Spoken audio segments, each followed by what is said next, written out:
peu plus tôt que d'habitude.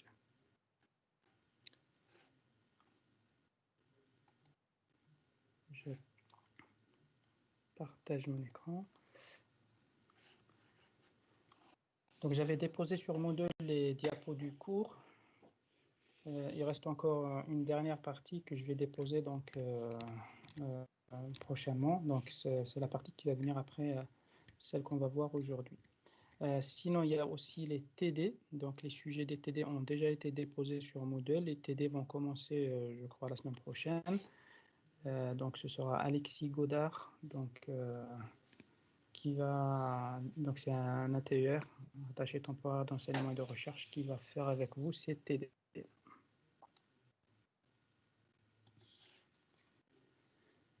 Donc la dernière fois, on s'était arrêté aux méthodes d'ordonnancement. Donc une fois que l'objectif de votre projet est à peu près énoncé, défini, on va décomposer le projet afin de le structurer. Donc il faut structurer le projet et aboutir à la fin donc à la liste des tâches du projet. Donc on avait appelé ça le Work Breakdown Structure ou bien l'organigramme technique du projet. Une fois que vous avez donc la liste des tâches avec leurs caractéristiques, comme par exemple la durée de chaque tâche, les contraintes d'antériorité, les ressources nécessaires, les ressources humaines, matérielles et ainsi de suite, on va pouvoir maintenant procéder à l'ordonnancement des projets afin de déterminer le calendrier d'exécution de chaque tâche. Ce qui va nous donner à la fin donc la durée totale du projet, ce qui va nous donner également ce qu'on appelle le chemin critique. On va voir ça sur l'exemple. Et ce qui va nous permettre de calculer pour les tâches non critiques les différentes marges. La dernière fois, on avait dit qu'il existe donc, plusieurs méthodes. Il y a le Gantt, le plus ancien. Donc ensuite, on a le PERT, la méthode PERT, CPM, MPM. Donc toutes ces méthodes-là, aujourd'hui, dans le jargon de la gestion de projet, sont nommées PERT. Donc on utilise le terme PERT, quel que soit le formalisme utilisé, PERT, CPM ou bien MPM. La différence pour ces méthodes-là, c'est en fait le type de diagramme utilisé ou le type de graphe utilisé. Il existe deux graphes principaux. Le graphe potentiel étape, où donc les sommets du graphe représentent des étapes, et le graphe potentiel tâche, où les sommets représentent donc des tâches.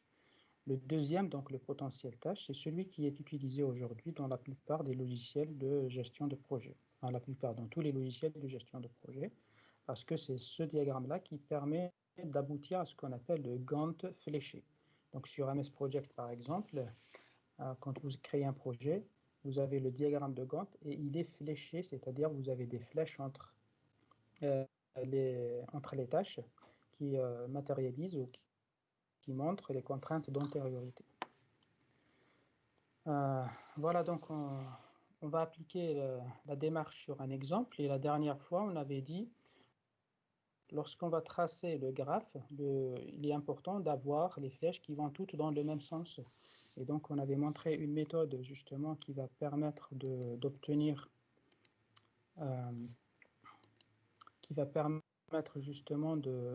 les différents niveaux de tâches.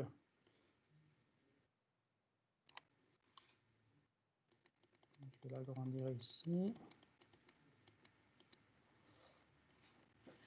Donc, on a les tâches, la durée de chaque tâche, les antériorités.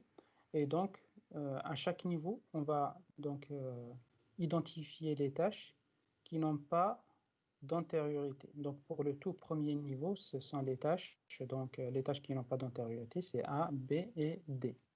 Donc, ça va être les tâches de mon premier niveau. Ensuite, je vais les supprimer de la liste des antériorités et je recommence le processus jusqu'à la fin. Comme ça, on obtient les niveaux pour les différentes tâches. Donc, lorsqu'on va les tracer, les tâches A, B, D, on va les tracer dans un même niveau, les tâches C, G, E dans un même niveau, et ainsi de suite. Ce qui va nous donner donc ce premier graphe. D'accord? Donc, J'ai A, B, D dans le premier niveau, C, G, H dans le deuxième, E et F dans le troisième, I dans le dernier niveau. L'exemple, donc cet exemple, on va le développer avec les deux méthodes, donc potentiel étape et potentiel tâche. Dans la première méthode, donc la potentielle tâche, qu'on appelle généralement la méthode MPM aussi, les sommets donc représentent des tâches, les arcs ou les flèches représentent les contraintes d'antériorité. Avec ce graphe, il faut toujours ajouter un sommet terminal qui représente une tâche fictive. Il faut toujours rajouter une tâche fictive à la fin qui va permettre de comptabiliser la durée de la dernière ou des dernières tâches. Sur cette tâche fictive, on verra également donc la durée du projet. Nous allons utiliser une représentation simplifiée des sommets de notre graphe. Le sommet, on va le représenter avec ce schéma-là, donc avec X étant X, c'est la tâche. Ensuite, TX, c'est la date de début au plus tôt, et T étoile X, c'est la date de début au plus tard. Donc on va se limiter à ce formalisme. Dans beaucoup de livres de gestion de projet, on va rajouter d'autres informations sur la tâche, par exemple la date de fin au plus tôt et la date de fin au plus tard.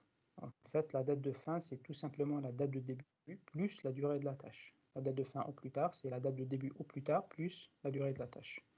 Donc nous, pour simplifier le graphe, on va s'en tenir à cette représentation.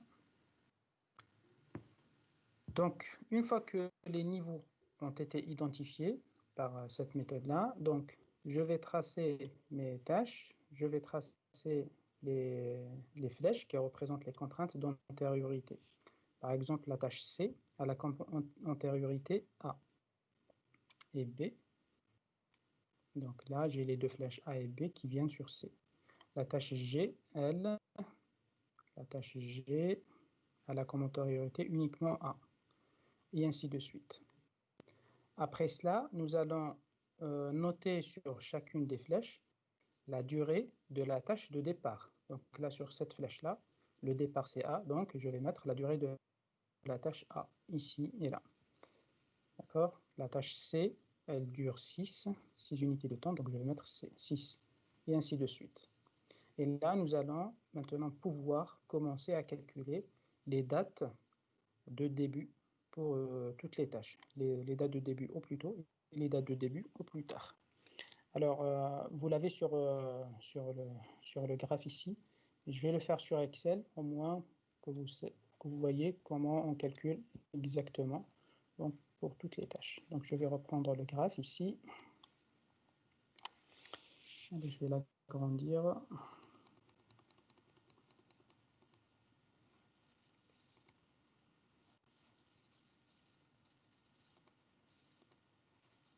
Voilà.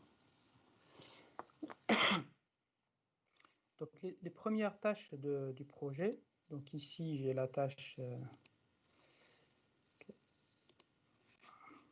les premières tâches, c'est les tâches A, B et D. La date de début qu'on va mettre, c'est tout simplement 0. Donc ça, c'est la date de début de A, la date de début de B et la date de début de D.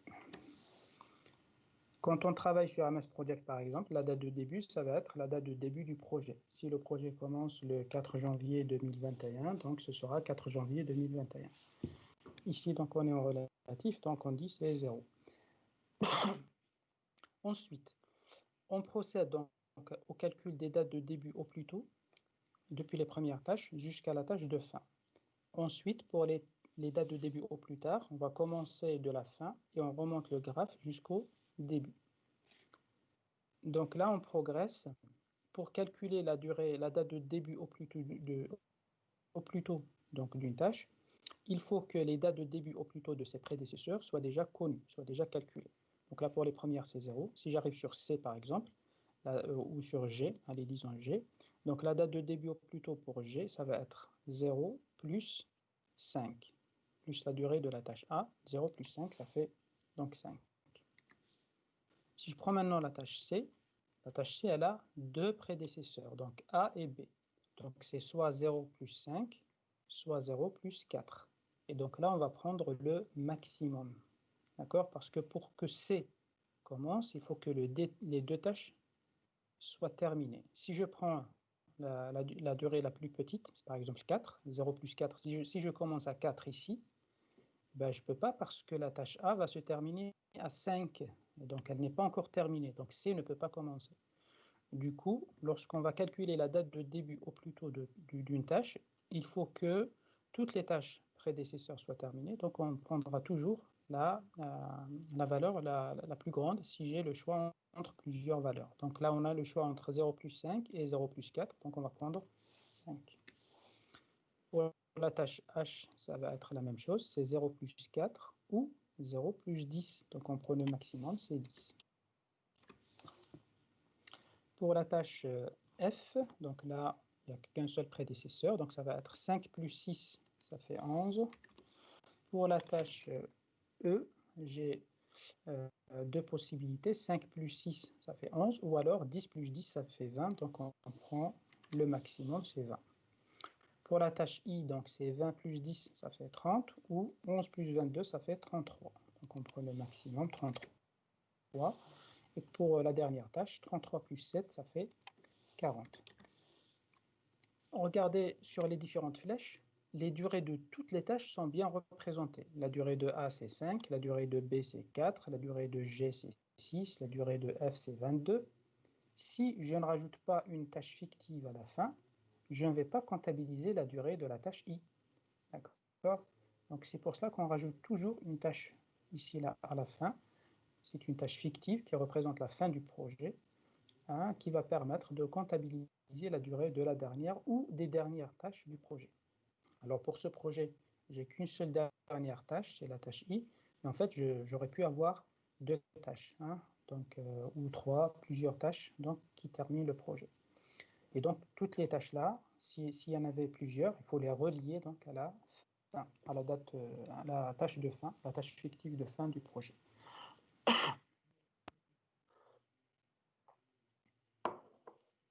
Alors, comme ça, nous avons calculé les dates de début au plus tôt de toutes les tâches. Maintenant, on va procéder au calcul des dates de début au plus tard. On va commencer par la fin. Et donc, par défaut, toujours, la date de début au plus tard de la tâche fictive là, de fin, c'est la même que la date de début au plus tôt, c'est-à-dire 40. On pose toujours, c'est la même. Ensuite, je remonte le graphe et je retranche à chaque fois, donc je vais diminuer la durée de la tâche. Donc 40 moins 7, ça fait 33. 33 moins 22, ça fait 11. Ici, 33 moins 10, ça fait 23. Ensuite, 23 moins 10, là, ça fait 13. 23 moins 6, ça fait 17. 11 moins 6, ça fait 5. Et là, j'arrive sur la tâche A. Alors, la tâche A, elle a deux successeurs. D'accord? Donc, c'est soit 5 moins 5, ça fait 0, ou alors 17 moins 5, ça fait 12. Alors, tout à l'heure, donc, quand on a calculé les dates de début au plus tôt, pardon, on a dit on prend le maximum. Cette fois-ci, on va prendre le minimum à chaque fois. Donc là, j'ai 5 moins 5, ça fait 0, ou 17 moins 5, ça fait 12. Je prends le minimum, c'est 0. Donc, à l'aller, vous prenez le maximum. Au retour, vous prenez le minimum. Pour la tâche B, c'est pareil. Donc, c'est 5 moins 4 ou 13 moins 4. Donc, on prend le minimum, c'est 5 moins 4, c'est 1. Pour la tâche D, donc j'ai une seule possibilité. Donc, c'est 13 moins 10, ça fait 3.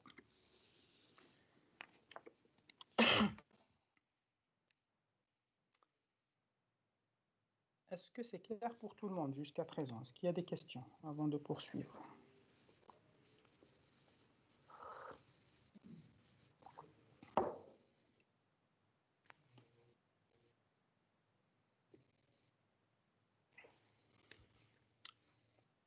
Donc, je rappelle, avec cette méthode, c'est la méthode potentielle tâche. Les sommets du graphe, donc ça c'est un sommet, représentent les tâches. D'accord? Donc là, j'ai les tâches. Du coup, sur le sommet, j'ai directement la durée, les dates de début au plus tôt, au plus tard de la tâche. Alors, sur ce graphe maintenant, on peut remarquer que nous avons des tâches pour lesquelles la date de début au plus tôt est égale à la date de début au plus tard, et pour d'autres, ce n'est pas le cas. Donc là où les deux dates sont pareilles,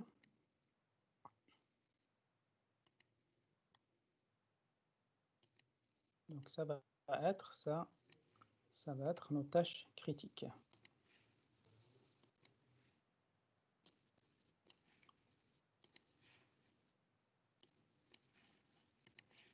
Et donc, le chemin ACFI, ça s'appelle le chemin critique. Donc là, ce sont des tâches critiques parce que la date de début au plus tôt est égale à la date de début au plus tard. La tâche, elle n'a pas de marge. Elle doit commencer obligatoirement, si je prends C, elle doit commencer obligatoirement à 5. Si jamais donc cette tâche-là prend du retard, ça va retarder le projet directement. OK? Donc ça, c'est ce qu'on appelle les tâches critiques. Pour les autres tâches, on voit que les dates de début au plus tôt ou au plus tard sont différentes. Ça veut dire que la tâche, elle a de la marge. Si je prends la tâche G, elle doit commencer à 5, mais elle peut retarder son début jusqu'à 17. Ou alors, la tâche, elle a commencé à 5, mais la durée de la tâche, au lieu de durer 6, elle peut durer plus que 6. Donc, elle peut prendre du retard et ça ne va pas retarder le projet. Mais bon, elle peut prendre du retard jusqu'à une certaine limite. C'est-à-dire il y a une marge, et cette marge-là, bien sûr, elle n'est pas infinie. Donc on va justement la calculer juste après.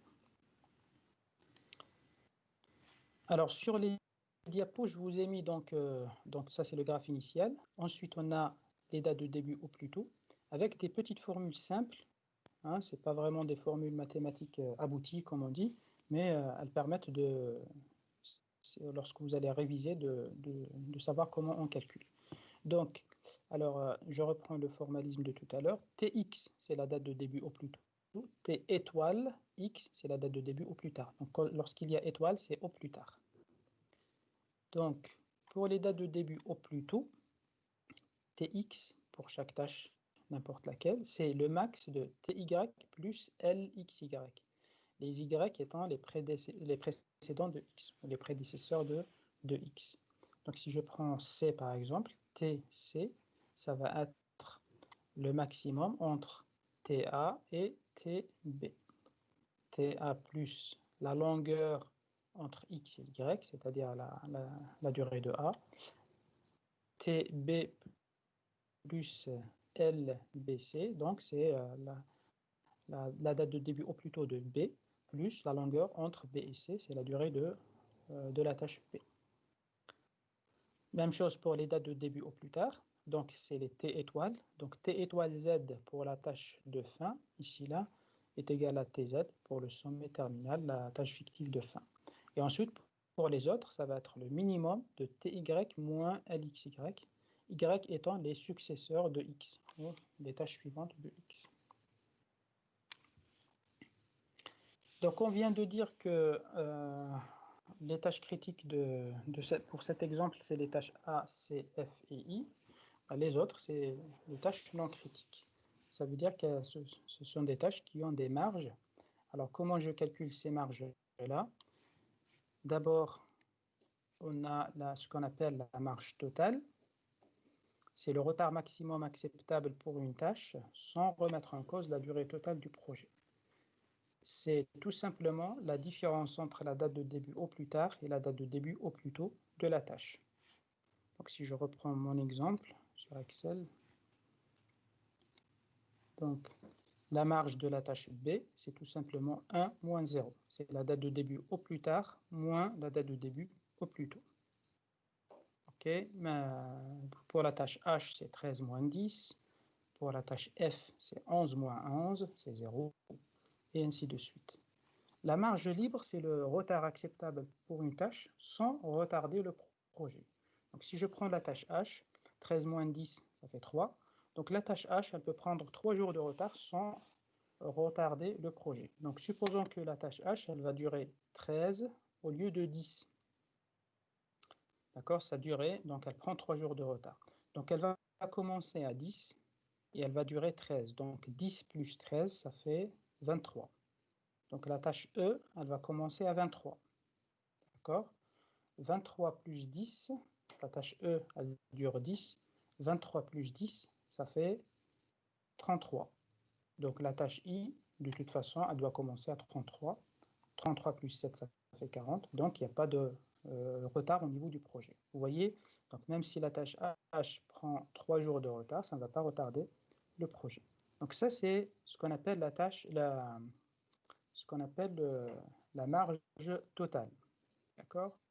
Par contre, si H, elle prend 3 jours de retard, donc elle commence à 10, elle dure 13 jours, ça fait 10 plus 13, ça fait 23. La tâche E ne peut plus commencer à 20, donc la tâche E, elle va commencer à 23, obligatoirement. Donc la tâche E, au départ, elle a 3 jours de marge, mais là, elle n'a plus de marge du tout. La tâche E, si la tâche H prend 3 jours de retard, la tâche E ne pourra plus commencer au plus tôt. Elle va obligatoirement commencer au plus tard, c'est-à-dire à 23, et donc sa marge a été consommée par la tâche H. D'accord ?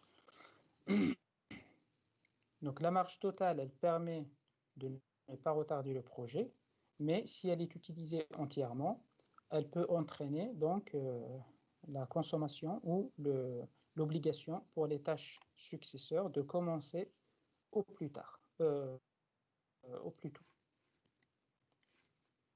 Donc ici, là, la marge libre, c'est le retard acceptable pour que les successeurs commencent au plus tôt. Donc comment je calcule donc ma marge de façon à ce que la tâche suivante garde sa marge entièrement, c'est-à-dire elle pourra commencer donc au plus tôt. Donc la formule de calcul, elle est là, c'est le minimum de ty moins tx moins la longueur entre x et y. Donc, même chose, hein, c'est une formule simplifiée pour que vous puissiez après, si vous révisez, donc de retrouver comment on calcule, mais le mieux c'est de le faire directement sur l'exemple.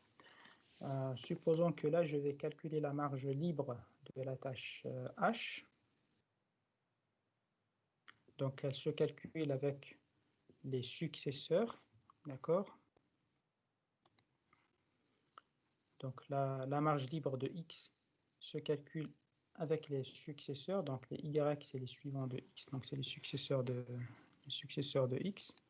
Donc, si je prends H, la marge libre de H, ça va être 20 moins 10 moins 10. Donc, ça fait 20 moins 20, ça fait 0. En fait, la marge H la tâche H, pardon, n'a pas de marge libre. Dès que, en fait, je consomme un jour ici, et ben le 1 jour, il va, donc la tâche suivante, la tâche E, va perdre un jour de marge. Donc, si je consomme 2 jours, là, on perd 2 jours, et ainsi de suite. Donc, la tâche H, elle a bien une marge totale qui est égale à 3, mais elle n'a pas de marge libre. Si je calcule pour la tâche E maintenant, la tâche E, son successeur, c'est la tâche I. Donc, la marge libre de la tâche E, c'est 33 moins 20, ça fait donc 13, moins 10, ça fait 3. La tâche E, elle a une marge libre de 3. C'est-à-dire, elle peut prendre du retard jusqu'à 3 jours de retard sans remettre en cause le début au plus tôt de la tâche I. Le plus intéressant, c'est la tâche G. La tâche G, elle a une marge totale de 17 moins 5, ça fait 12. Donc elle peut prendre jusqu'à 12 jours de retard. Et quelle est sa marge libre? Sa marge libre est égale à 20 moins 5, ça fait 15. 15 moins 6, ça fait 9. Donc la tâche G, elle peut prendre jusqu'à 9 jours de retard sans remettre en cause le début au plus tôt de la tâche E. On peut faire la simulation. Donc la tâche G, elle commence à 5. D'accord? Ensuite, normalement, sa durée, c'est 6. Supposons qu'elle prenne 9 jours de retard. Donc, au lieu de durer 6, ça va durer 6 plus 9, ça fait 15. Donc, elle commence à 5, elle va durer 15 jours. Donc 5 plus 15, ça fait 20. La tâche E pourra toujours commencer à la date prévue initialement et elle va toujours garder sa marge entière. D'accord? Donc ça, c'est un exemple d'utilisation de la marge libre. Donc la marge libre, c'est le retard que peut prendre une tâche de façon à ce que les successeurs commencent au plus tôt.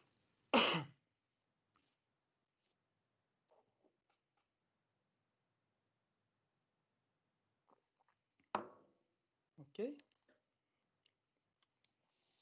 On va passer à la deuxième méthode, la méthode potentielle étape, où c'est le formalisme utilisé donc, initialement par la méthode PERT et la méthode CPM. Donc, dans la méthode PERT, les sommets représentent des étapes et les arcs représentent des tâches. Donc là, N, c'est une étape, ce n'est pas une tâche, c'est une étape. Donc, et les flèches, c'est des tâches. Donc, je vais avoir des flèches qui vont arriver sur l'étape et je vais avoir des flèches qui vont partir de l'étape. Donc, les flèches qui partent de l'étape doivent attendre que les tâches qui arrivent sur l'étape soient terminées. En quelque sorte, c'est le point qui désigne en fait les contraintes d'antériorité. Donc là, on va voir, comme pour le graphe potentiel tâche, on va voir au niveau du graphe la date de début au plus tôt de l'étape et la date de début au plus tard de l'étape. Attention, ce n'est pas de la tâche, de l'étape. D'accord? Et N, c'est un numéro d'étape, on va le numéroter un peu arbitrairement. Avec cette méthode-là, le graphe, la construction du graphe, parfois, elle n'est pas tout à fait évidente, hein, comme dans le premier formalisme. Ici, parfois, il va falloir faire introduire des tâches fictives, parce qu'il y a des règles à respecter. Alors, la première règle, c'est que deux tâches ne peuvent pas avoir à la fois la même étape de départ et la même étape d'arrivée. Donc, cette représentation-là, elle est interdite donc, dans la construction du graphe potentiel étape. Donc, je ne peux pas tracer donc, ce type de tâches avec la même étape de départ et la même étape d'arrivée. Donc, pour faire face à cette situation, qu'est-ce qu'on fait? On va introduire une tâche fictive. Donc là, la tâche A, elle va sur une étape, la tâche B, elle va sur une autre étape. Et ensuite, si j'ai besoin de faire passer la tâche B par cette étape-là, je vais utiliser une tâche fictive, d'accord, qui représente la tâche B. La durée de la tâche fictive, c'est 0. D'accord? Donc, quand on va faire nos calculs, cette flèche-là en pointillé, elle a comme durée 0. Donc, elle représente la tâche B, mais sa durée, elle est égale à 0. C'est juste pour respecter la contrainte d'antériorité. Pour que, par exemple, la tâche qui va sortir de là, elle doit respecter la contrainte d'antériorité. Elle doit attendre que A soit terminé et que B soit terminé. Deuxième situation où on va faire intervenir les tâches fictives, c'est cet exemple-là. La tâche C, elle a comme prédécesseur les tâches A et B. Et la tâche D, elle a comme prédécesseur donc seulement B. D'accord? Ça, pour l'expliquer, je vais introduire une nouvelle...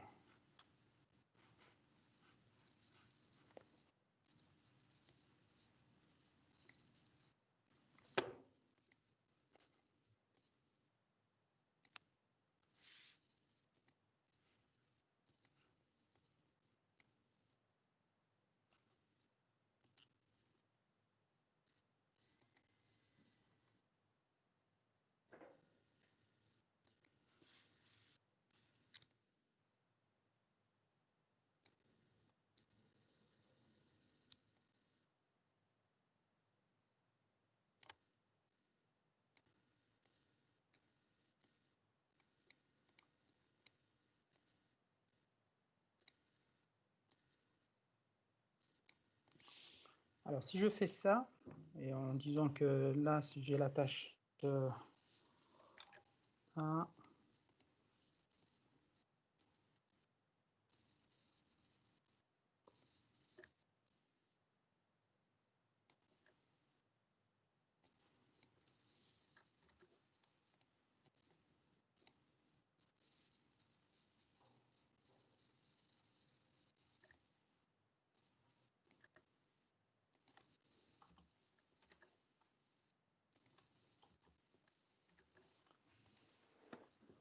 Si j'utilise ce formalisme, la tâche C a la comme prédécesseur A et B.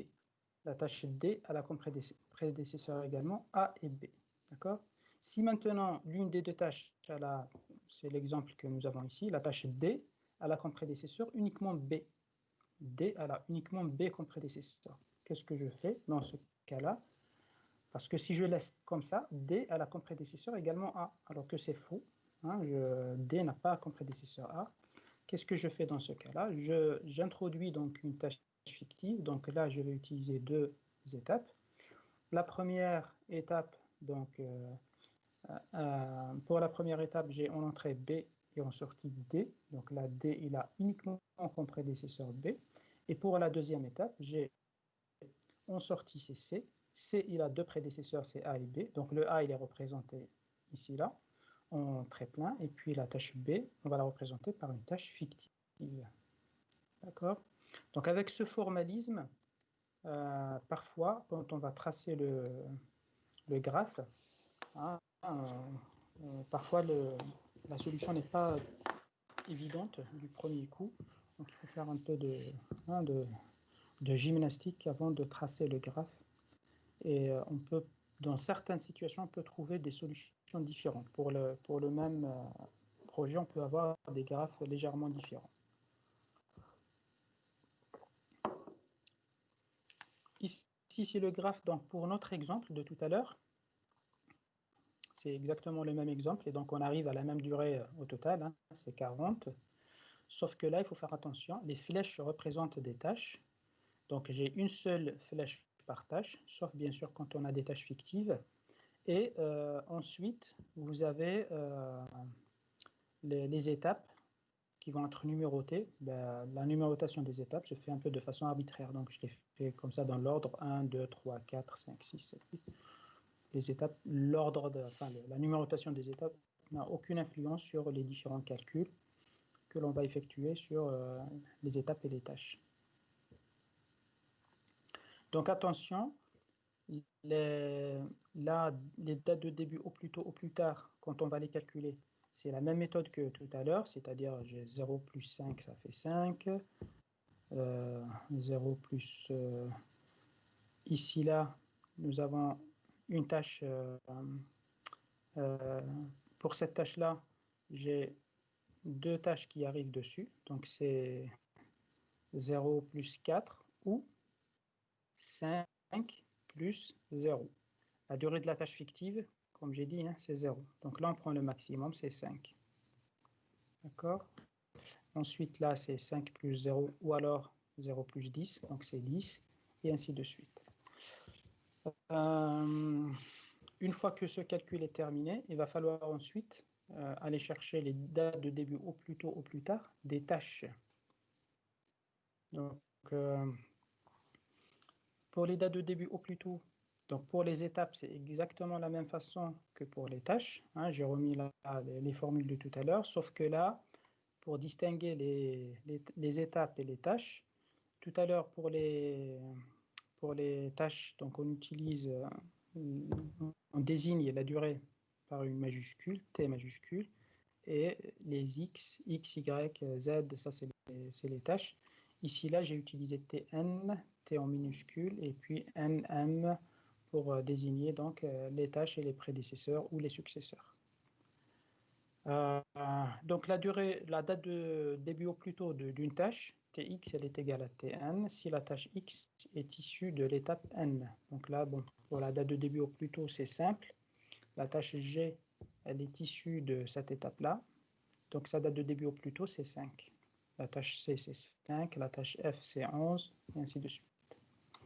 Et pour les dates de début au plus tard, là, c'est Tx est égal à Tm moins LNM. Si la tâche X va du sommet N au sommet M. Donc la date de début au plus tard, donc là c'est T étoile, je vais corriger tout de suite. Je le corrige également sur l'autre document. C'est T étoile X. Est égal donc à T étoile M, c'est la date de début au plus tard du sommet M, c'est le sommet terminal, moins LNM si la tâche X va du sommet N au sommet M. Donc là, on prend un exemple. La date de début au plus tard de la tâche E, ça va être la date de début au plus tard du sommet d'arrivée. Donc la tâche X va de N jusqu'à M. Donc là, c'est le sommet d'arrivée. Pour E, donc ça va être 33, moins 10, donc ça fait 23.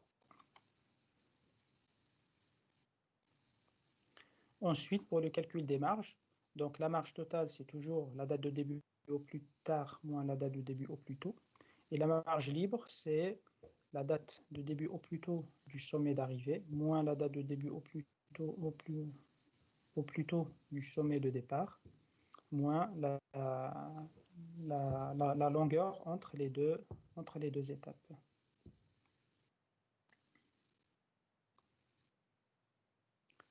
Donc, si une tâche F, elle va de, je garde E, donc E, elle va de, plutôt G, comme on avait calculé tout à l'heure. Donc G, elle va de l'étape 2 jusqu'à l'étape 5. Donc sa marge, ça va être le 20, c'est l'étape d'arrivée, moins 5, ça fait 15, c'est l'étape de départ, moins la longueur entre les deux, 15 moins 6, ça fait 9. Donc la marge libre de G, ça va être 9. D'accord. Donc N et M, N c'est le sommet de départ, M c'est le sommet d'arrivée, L, N, M, donc c'est la différence entre les deux.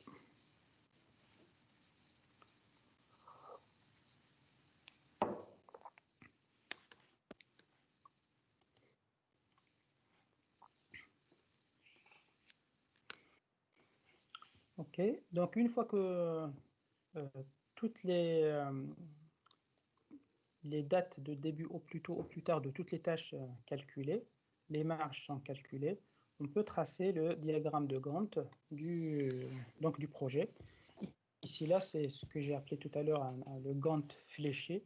Hein, c'est ce qu'on obtient par exemple sur MS Project. Vous avez les barres qui représentent la tâche. Bien sûr, la longueur de la barre elle est proportionnelle à la durée de la tâche. Et vous avez donc les flèches qui relient donc les différentes barres, hein, ou qui relient les différentes tâches. Ces flèches représentent les contraintes d'antériorité. Après, sur MS Project, bien sûr, on peut faire de la mise en forme. Donc là, le chemin critique il est représenté donc en rouge.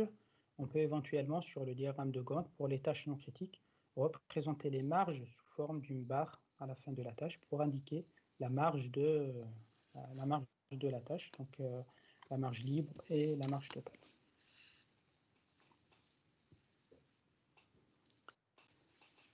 Quelle est la méthode à privilégier donc, entre potentiel étape et potentiel tâche, ou la méthode MPM et la méthode PERT, hein, sachant que dans le jargon, je répète, dans le jargon de la gestion de projet, on utilise toujours le terme PERT.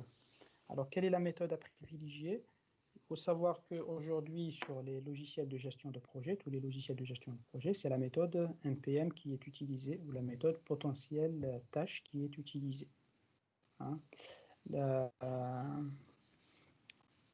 Il y a des avantages à cette méthode-là, c'est qu'elle permet de représenter différents types de liens entre les tâches. D'accord? On y reviendra avec peut-être un peu plus de détails la prochaine fois, mais je vais vous les introduire maintenant et on s'arrêtera sur cette partie-là. Donc, les différents types de liens entre les tâches, c'est quoi? En fait, dans un diagramme de Gantt, je peux avoir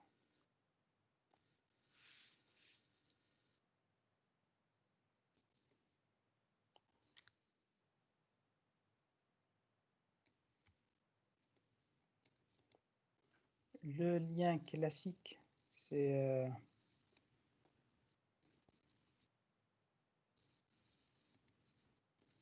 le type de classique le plus utilisé, c'est le type qu'on appelle fin-début.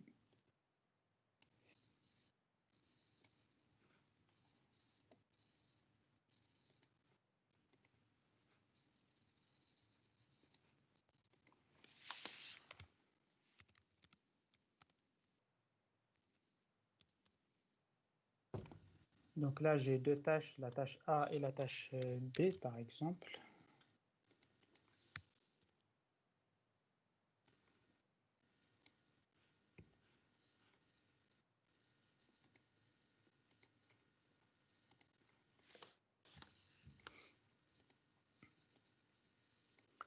Ce type de lien, c'est le plus utilisé donc en gestion de projet.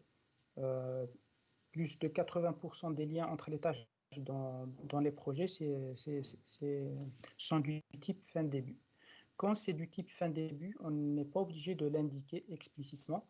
Donc, quand vous avez la liste des antécédents, donc la liste des tâches, je remonte ici, là, par exemple, pour les antériorités, je dis la tâche C à la antériorité A et B, la F à la antériorité C. Quand ce n'est pas indiqué, le type n'est pas indiqué, c'est fin-début, alors par défaut. Donc, c'est le type par défaut utilisé dans les projets. Ensuite, et la méthode, justement, la méthode PERT, ou la méthode donc potentielle étape, utilise uniquement ce type de lien. Pour les autres, ils ne sont pas représentés. On ne peut pas les représenter avec la méthode potentielle étape. On a ensuite un deuxième type, c'est le type début-début.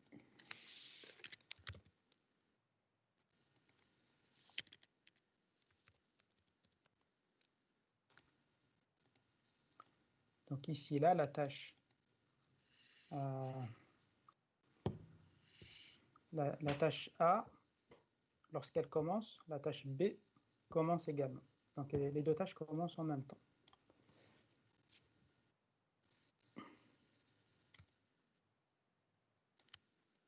Ensuite, on a le type fin. Lorsque la tâche A est terminée, la tâche B doit s'arrêter également.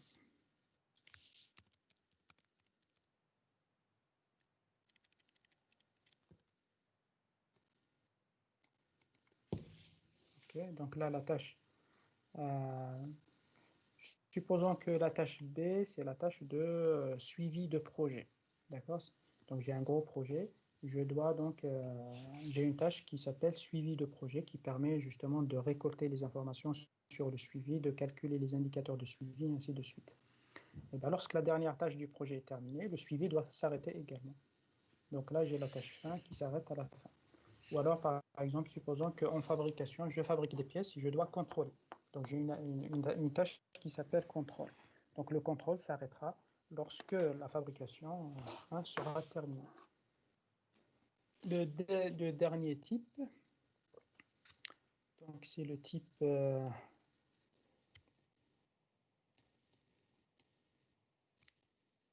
inverse du premier.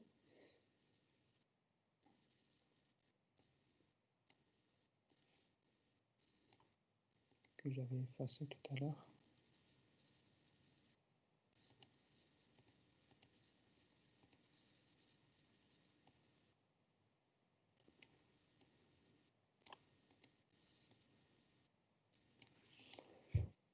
C'est le type début-fin.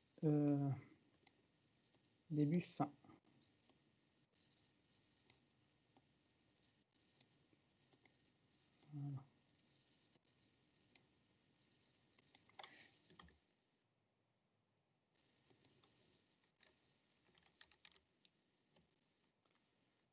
En fait, sur MS Project, si vous avez le type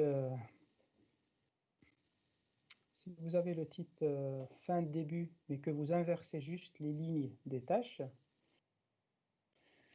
dans ce cas-là, on obtient le type début-fin.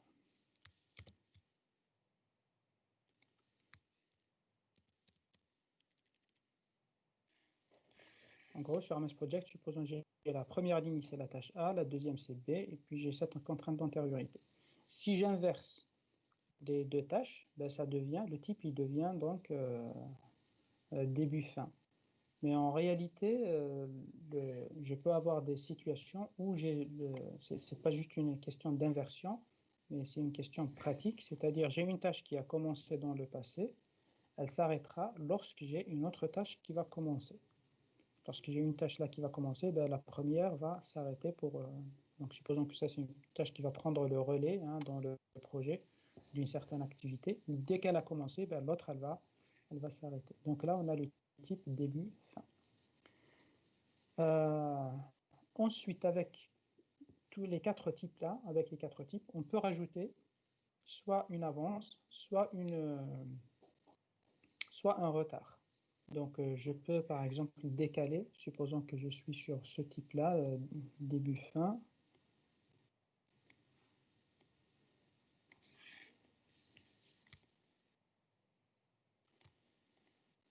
Dans ce cas-là, je peux décaler le début comme ceci. Et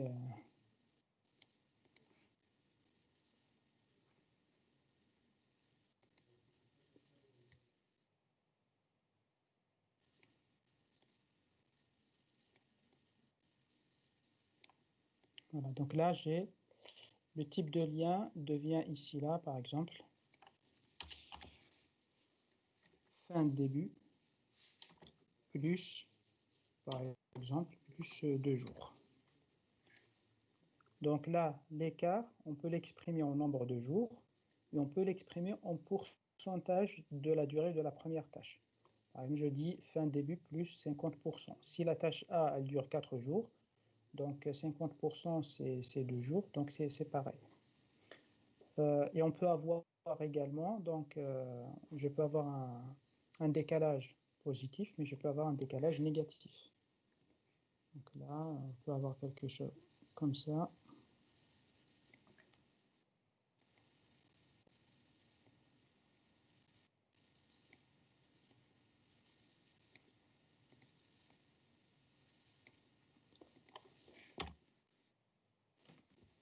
Là, par exemple, j'ai fin début moins 2 jours. Donc, la tâche B va commencer 2 jours avant la fin de A. Avant la fin de A. Donc, avance et retard s'applique aussi bien donc, pour le type de lien fin-début, mais je peux les appliquer pour début-début, fin-fin, début-fin, pour tout. Donc, je peux rajouter soit un décalage positif, soit un décalage négatif. Donc, ces types de liens, ces 4 types de liens, sont possibles uniquement avec la représentation potentielle tâche qui est utilisée dans les logiciels de gestion de projet, de planification de projet. Donc, avec la méthode PERT ou le formalisme potentiel étape, là, ce n'est pas possible d'utiliser ces types de liens. Donc, c'est uniquement avec le premier formalisme, c'est-à-dire celui-ci là, qu'on va pouvoir utiliser ces éléments. Donc, quand vous avez une contrainte de type fin-début, début-début par exemple, quand je vais calculer la date de début au plus tôt, il faut prendre en compte la contrainte. Supposons qu'entre A et C, la contrainte c'est début-début. D'accord? Dans ce cas-là, ou plutôt je prends F entre C et F. Donc F il a comme prédécesseur C, mais comme avec un type de contrainte début-début.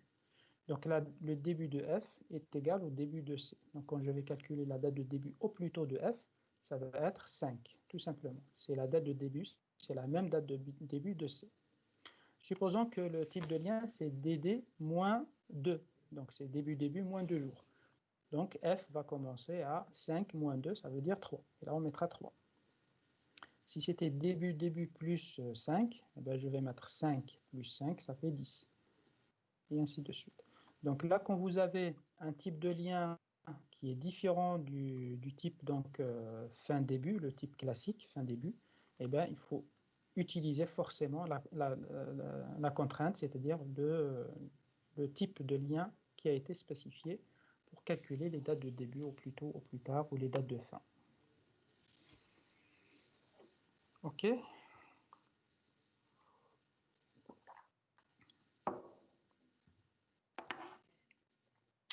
Bon, je vous propose qu'on s'arrête là pour aujourd'hui, afin de permettre à ceux qui vont venir donc, à l'UTBM pour l'examen d'arriver à temps. Merci pour votre attention et puis de toute façon on continuera la semaine prochaine. Si vous avez des questions, préparez-les, puis on se verra la semaine prochaine. Merci et bonne semaine à tous. Au revoir, merci. Au revoir. Merci, au revoir. Au revoir. Au revoir. Au revoir. Au revoir.